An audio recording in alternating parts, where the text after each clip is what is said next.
بسم اللہ الرحمن الرحیم. اداس نسلیں. عبداللہ حسین. ہر ادیب اور شاعر اپنی ہم اثر نسل کے لیے لکھتا ہے. یوں کبھی نہیں ہوا کہ کوئی ادیب قلم اٹھائے اور کہے کہ اب میں آنے والی نسلوں کی خاطر ادب تخلیق کرتا ہوں وغیرہ وغیرہ.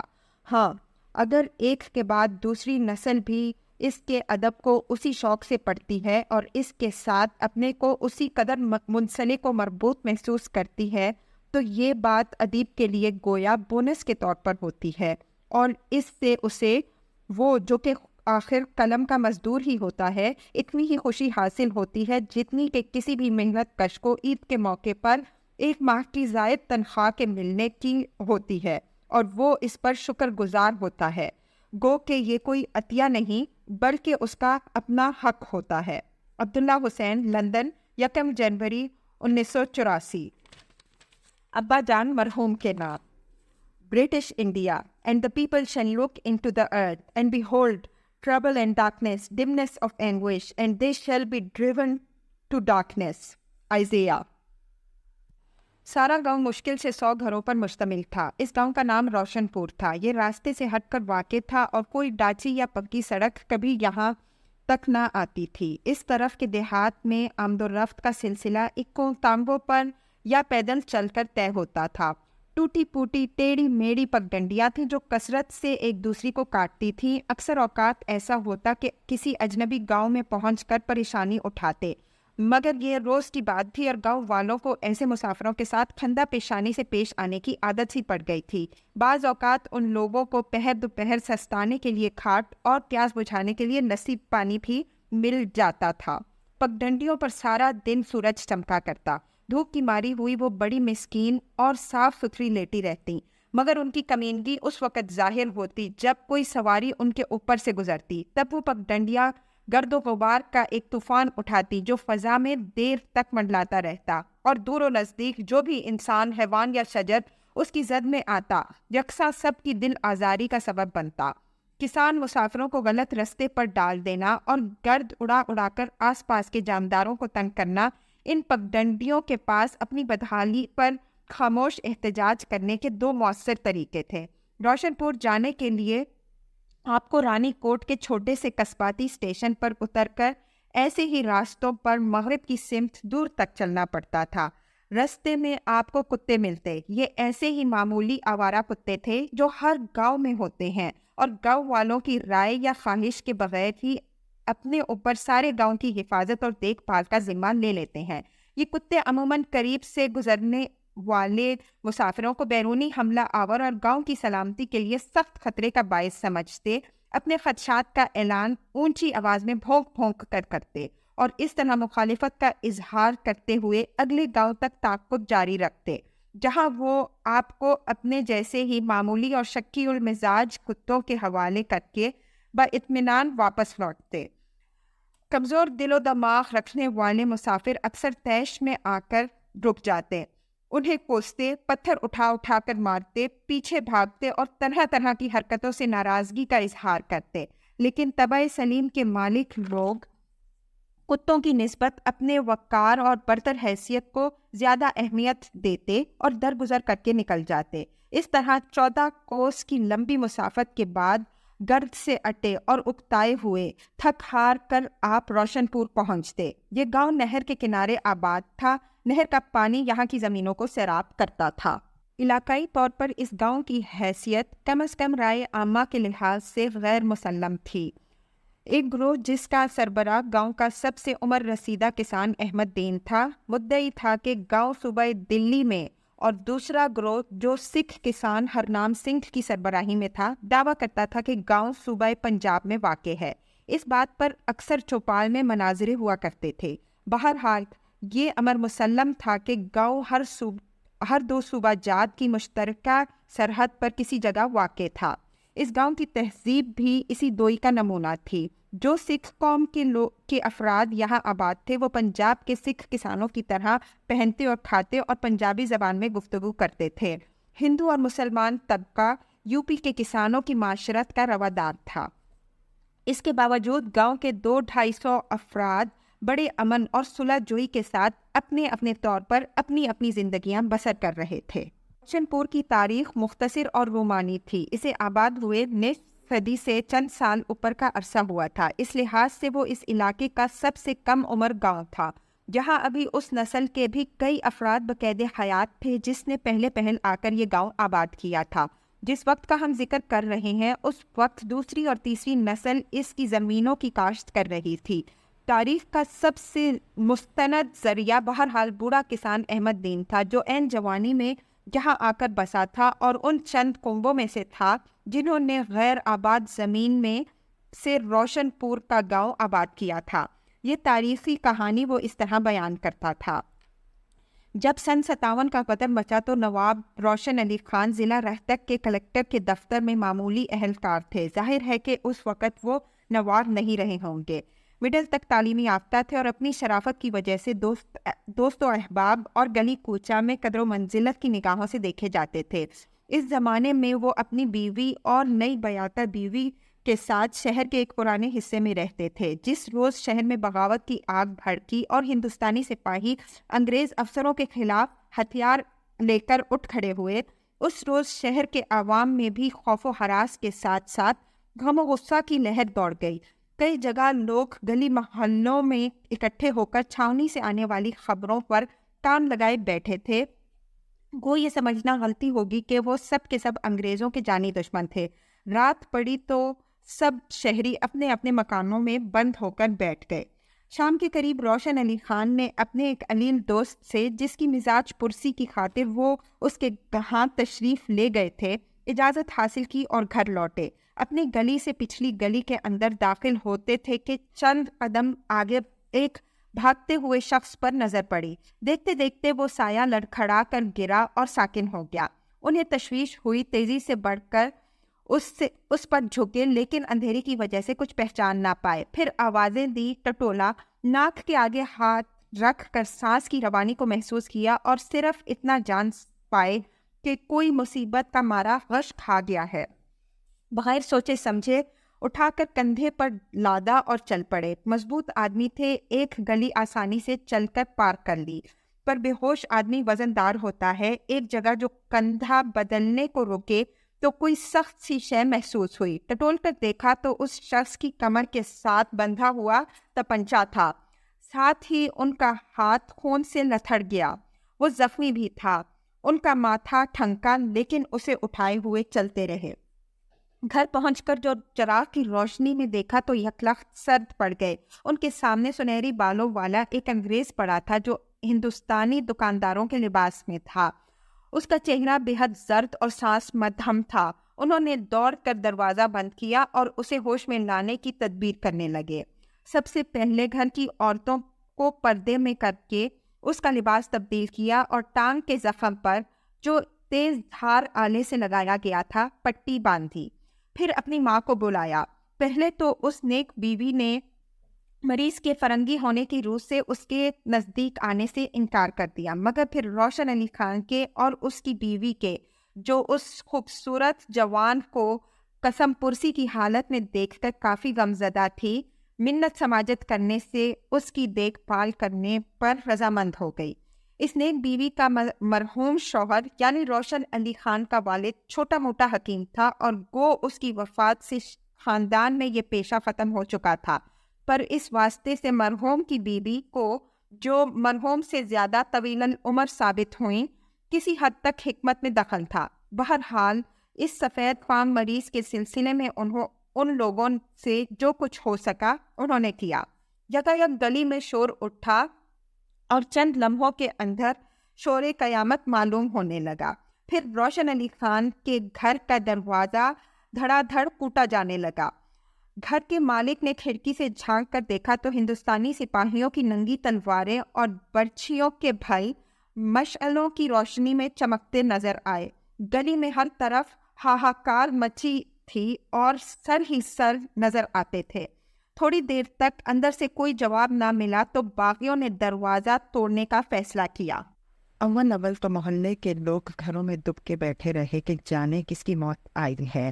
پھر جب بات کھل گئی کہ اس غیظ و غضب کا رخ محض روشن علی خان کے گھر کی جانب ہے تو چند سربراہ دب کے دبکائے نکلے اور کسی نہ کسی طور پر اس دروازے تک پہنچے جس کے توڑے جانے کی تجویزیں ہو رہی تھیں۔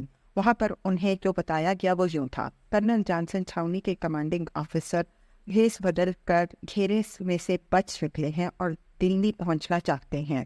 رستے میں چند سپاہیوں سے ان کی مٹ بھیڑ بھی ہوئی، لیکن وہ ان میں سے 3 کو موت کی نیند سلا کر اور خود تلوار کا زخم کھا کر نکل آئے ہیں۔ اب ان کے خون کی لکیر اس دروازے میں داخل ہوتی ہے، انہیں ہمارے حوالے کیا جائے ورنہ دروازہ توڑ کر گھر کے مکینوں کو موت کے گھاٹ اتار دیا جائے گا۔ محلے کے سربراہوں نے کہ خود خوف زدہ تھے، ہر قسم کی مدد کرنے کا وعدہ کیا اور باغیوں کے غصے کو فی الوقت ٹھنڈا کر کے کسی نہ کسی راستے سے مکان میں داخل ہوئے۔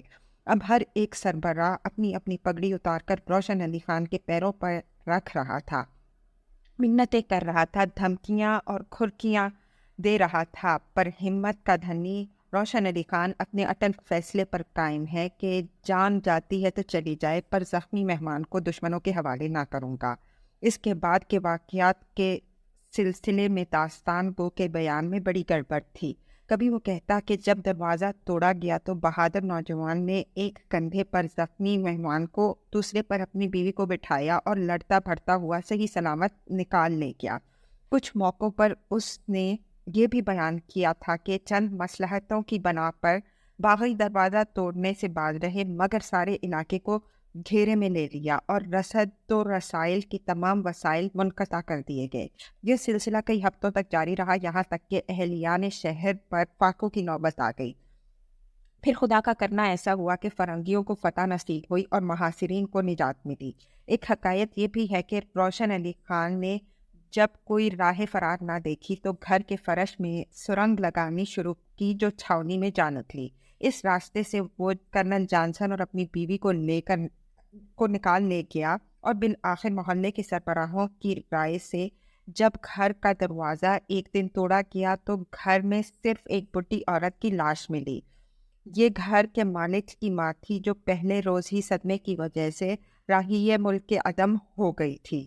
قصہ مختصر یہ کہ سربراہوں اور باغیوں کو سخت پشیمانی کا سامنا کرنا پڑا۔ ان حکایات کی صحت کی طرف توجہ دینے کی کسی کو ضرورت یوں محسوس نہ ہوتی کہ اس کے بعد داستان گو کے خیالات کی لڑی پھر سلجھ جاتی اور وہ کمال یکسوئی سے یوں گویا ہوتا۔ جب غدر کا خاتمہ ہوا اور باغی کیفر کردار کو پہنچے تو کرنل جانسن نے، جو شاہ انگلستان کے قریبی عزیزوں میں سے تھا، روشن علی خان کو دلی دربار میں بلا بھیجا اور اپنے دست خاص سے خلعت عطا کی اور کہا کہ جاؤ اور جا کر جتنی زمین جہاں سے چاہو گھیر لو، تمہیں عنایت کی جائے گی۔ اس کے بعد اس فیاض انگریز حاکم نے، جسے اردو زبان پر غیر معمولی قدرت حاصل تھی، ایک عجیب و غریب تقریب کے دوران جس کا تفصیلی ذکر آگے چل کر آئے گا، نواب روشن علی خان کو آغا کا لقب عطا کیا۔ زمین گھیرنے کے متعلق 2 روایتیں ہیں۔ ایک کے مطابق نواب صاحب نے گھوڑے پر سوار ہو کر چکر لگایا اور گھوڑے کی پونچھ کے ساتھ ایک شہد بھرا ٹین باندھ دیا جس کے پیندے میں سوراخ تھا۔ شہد ٹپکتا رہا اور کیڑے مکوڑے آ کر اس پر جمع ہوتے رہے۔ اس طرح قدرتی حد بندی زمین کی ہو گئی۔ دوسری کے مطابق انہوں نے پیدل بھاگنا شروع کیا اور بانس کی کھپچیاں راستے میں گاڑتے گئے۔ غروب آفتاب کے وقت جب واپس آئے تو سانس اکھڑ گئی، پلٹ کر گرے اور مرتے مرتے بچے۔ اس سوال کے جواب میں بھی کہ رہائش کے لیے خاص طور پر اس علاقے کا انتخاب کیسے اور کیوں عمل میں آیا، کئی روایتیں مشہور تھیں جن کا بیان اس کتاب کے احاطے سے باہر ہے۔ حکایت کے حرف بحرف صحیح ہونے کو یوں بھی عقل سلیم نہیں مانتی، پھر بھی مناسب کاٹ چھانٹ کے بعد اسے حقیقت سے قریب تر لایا جا سکتا ہے۔ یہ تو بہرحال سب کے دیکھے کی بات ہے کہ جب تک کرنل جانسن ہندوستان میں رہے ہمیشہ شکار کے لیے روشن پور آتے رہے، اور جب روشن آغا یورپ گئے تو انہی کے پاس ٹھہرے اور فیض پایا۔ اس طرح روشن پور کی جاگیر جو 500 مربوں پر محیط تھی قیام میں آئی۔ واحد مالک روشن آغا تھے۔ روشن آغا اپنے معمولی پس منظر کے باوجود اس عظیم ذمہ داری کے پوری طرح اہل ثابت ہوئے جو اس بیش بہا خلعت اور جاگیر کی نوازش سے ان پر آ پڑی تھی۔ آخر عمر میں انہوں نے یورپ کا سفر کیا اور اپنے بیٹے کو تعلیم کے لیے ولایت بھیجا۔ گو واپس لوٹ کر اس نے ایک ایسی حرکت کی جس سے انہیں سخت صدمہ پہنچا، یعنی اس نے دل کے ہاتھوں مجبور ہو کر ایک ایسے گھرانے کی لڑکی سے شادی کر لی جس کے آبائی پیشے کو شرفاء میں قطعاً قدر کی نظروں سے نہیں دیکھا جاتا۔ اس کے بعد ان کا لڑکا ہمیشہ دلی کے روشن محل میں رہا۔ روشن محل وہ عالیشان مکان تھا جو روشن آغا نے رہائش کی خاطر دارالسلطنت میں تعمیر کرایا تھا۔ گاؤں کے وسط میں بڑی سی پکی حویلی تھی جس میں روشن آغا کئی برس تک رہے تھے۔ اس کے گردا گرد 50 گز تک جگہ خالی پڑی تھی جہاں کسی وقت میں بڑا خوبصورت باغیچہ ہوگا، لیکن اب محض خشک پودے اور ٹنڈ منڈ درخت کھڑے تھے کہ حویلی مدت سے خالی پڑی تھی۔ زندگی کے آخری برسوں میں روشن آغا نے اپنے بیٹے کو معاف کر دیا تھا اور جا کر روشن محل میں رہنے لگے تھے، جس سے کہ ان کے فرزند نواب غلام محی الدین خان کو دلی سکون اور مسرت میسر ہوئی تھی۔ اس حویلی کے علاوہ گاؤں کا دوسرا واحد پکا مکان گاؤں کے آخر پر واقع تھا۔ یہ مغلوں کا گھر تھا۔ مغلوں کے گھرانے کی کہانی اس طرح بیان کی جاتی ہے۔ مرزا محمد بیگ اور نواب روشن علی خان کا گمنامی کے زمانے سے گہرا یارانہ چلا آتا تھا۔ کہا جاتا ہے کہ ملازمت کے دوران دونوں ایک جگہ کام کرتے اور رہتے سہتے تھے۔ جب خداوند تعالیٰ نے اپنی بے نیازی میں روشن علی خان کو نیک نامی اور دنیاوی جاہ و حشمت سے نوازا تو وہ اپنے دوست کو نہ بھولے اور ملازمت چھڑوا کر اسے اپنے ہمراہ لیتے آئے۔ محمد بیگ کا خالص مغلوں کا خاندان تھا اور قدرت نے اس گھرانے کو وہ خوبصورتی عطا کی تھی جو خالص نسلوں میں پائی جاتی ہے اور بدقسمتی سے روز بروز کم ہوتی جا رہی ہے۔ بلکہ بعض لوگوں کا کہنا تھا کہ روشن علی خان محمد بیگ کی بیوی کے بے مثال حسن و جمال کی حد سے زیادہ مداح تھے، اور یہی عقیدت تھی جس نے انہیں مجبور کیا کہ وہ اپنی ملکیت میں سے 50 مربع زمین کے الگ کر کے اپنے عزیز دوست کو تحفتاً دے دیں اور اپنی جیب سے گاؤں میں پکا مکان بنوا کر دیں۔ افات ہی کہ محمد بیگ کا بڑا بیٹا نیاز بیگ بھی روشن علی خان کے واسطے سے تھا، لیکن افواہوں کا کیا ہے، کہنے والے تو یہاں تک کہتے ہیں کہ خود نواب روشن علی خان کی اکلوتی اولاد اس فیاض اور عالی نسب انگریز کرنل کی بدولت تھی جو زخمی ہو کر چند دن ان کے ہاں مہمان رہا تھا اور جس کی وجہ سے روشن علی خان پر جان کی مصیبت آئی ہوئی تھی۔ حالانکہ اس غیر ملکی کی عالی نسبی اور شرافت کو نظر میں رکھا جائے تو عقل سلیم آسانی سے اس بات کو تسلیم نہیں کر سکتی۔ ہم یہ سوچ کر بھی ان افواہوں کی پرزور تائید کرنے سے باز رہنے پر مجبور ہیں کہ اس زمانے کے بزرگ قطعی طور پر مخلص، وزادار اور شفیق ہوا کرتے تھے۔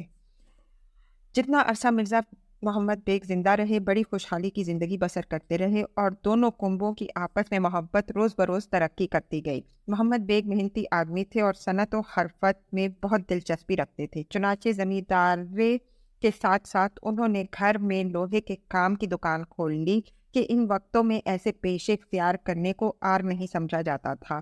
گو مرزا محمد بیگ کے لیے یہ کام پیشہ کم اور ہنرمندی کے شوق والی بات زیادہ تھی۔ اسی طرح سلوک اور محبت کے ساتھ وقت گزرتا جا رہا تھا کہ اچانک محمد بیگ کو عین جوانی کے عالم میں، جبکہ وہ ابھی پورے 35 برس کے بھی نہ ہوئے تھے، موت نے آ دبوچا اور انہوں نے ایک بڑی پرسکون اور خوشنما زندگی گزارنے کے بعد جان آفرین کے سپرد کی۔ ان کی پراسرار بیماری اور موت کے متعلق بھی کئی افواہیں مشہور ہیں، لیکن چونکہ ان کا ہماری کہانی کے ساتھ کوئی براہ راست تعلق نہیں، ہم اس طرف زیادہ توجہ نہ دیں گے۔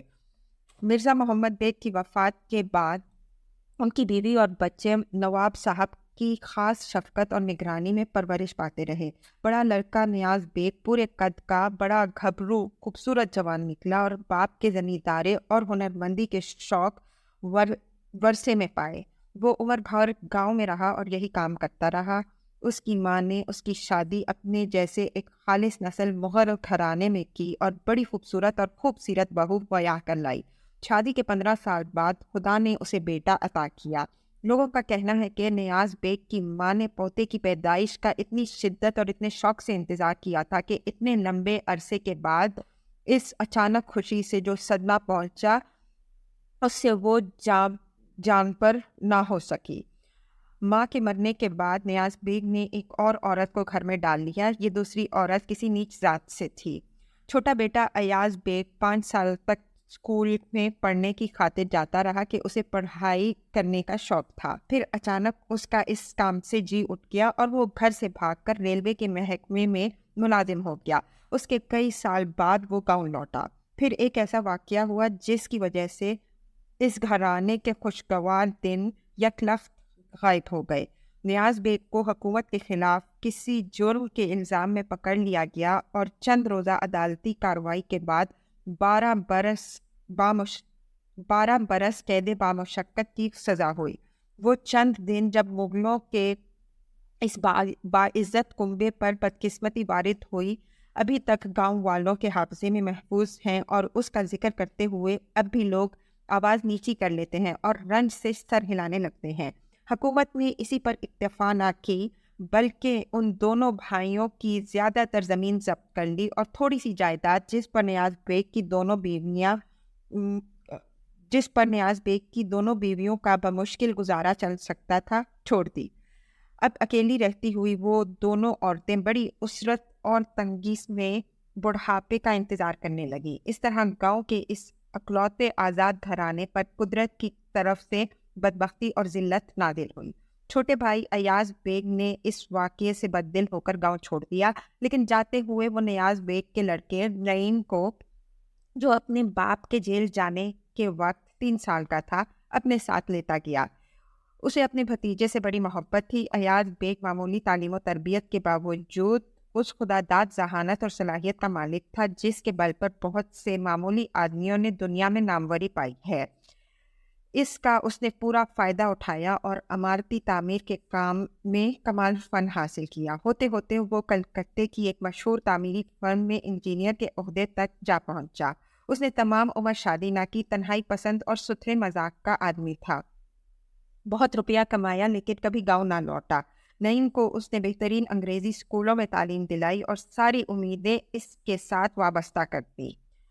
روشن پور کا ہماری کہانی کے ساتھ گہرا تعلق ہے، لیکن ابتدائی چند یوم آپ کو دارالسلطنت دلی میں بسر کرنے ہوں گے کہ اس زمانے میں جس زمانے سے ہم نے کہانی کی ابتدا کرنے کا فیصلہ کیا ہے، سارے اہم افراد وہاں پر جمع تھے، اور یہ وہ زمانہ تھا جب نواب روشن علی خان آف روشن پور 80 برس کی عمر پا کر حال ہی میں فوت ہوئے تھے اور ہندوستان کی آزادی کی جنگ ابتدائی مرحلوں میں تھی۔